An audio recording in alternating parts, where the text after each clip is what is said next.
શ્યામલભાઈ, આવું માર્કેટ ક્યાં સુધી ચાલશે? સ્ટોપ લોસ બહુ હિટ થઈ રહ્યા છે. પહેલાં સમજો સ્ટોપ લોસ હિટ થવાનું મેઇન રીઝન આ કોલનો ચાર્ટ છે, જે મેક્સિમમ મોમેન્ટમ આવ્યું છે 20 પોઈન્ટનું મોમેન્ટમ આવ્યું છે, દેખાય છે. આ પુટનો ચાર્ટ છે, મેક્સિમમ બોટમથી ટોપનું જે મોમેન્ટમ આવ્યું છે 30 પોઈન્ટનું મોમેન્ટમ છે. જ્યાં પ્રીમિયમમાં જ 20થી 30 પોઈન્ટનું મોમેન્ટમ આવે છે, એ જગ્યા ઉપર આપણે સ્વિંગ બ્રેકઆઉટ ઉપર 20થી 30 પોઈન્ટ ટાર્ગેટ કેવી રીતે પ્લાન કરી શકીએ? અત્યારે સવારે પણ જોશો તો અહીંયા આપણને સ્વિંગ મળ્યો તો સ્વિંગનું બ્રેકઆઉટ થયું. મેં નિયર બાય હાઈ કેલ્ક્યુલેટ કર્યો તો ફ્લિકરમાં મારી એન્ટ્રી લીધી અને સ્ટોપ લોસ હિટ થઈ ગયો.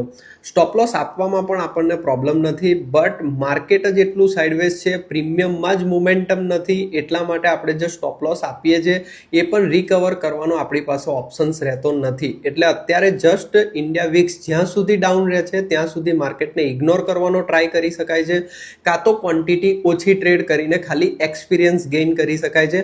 અધરવાઇઝ આનું કોઈ સોલ્યુશન નથી. આપણે ઘણું ખરું માર્કેટમાં નોલેજ ધરાવીએ છીએ, બટ આવા માર્કેટમાં આપણું કામ નથી થતું, કારણ કે મોમેન્ટમ જ નથી. મોમેન્ટમ હોય તો આપણે પ્રીમિયમને કેચ કરી શકીએ છીએ. વિધાઉટ મોમેન્ટમ કેવી રીતે પ્રીમિયમને કેચ કરી શકીશું?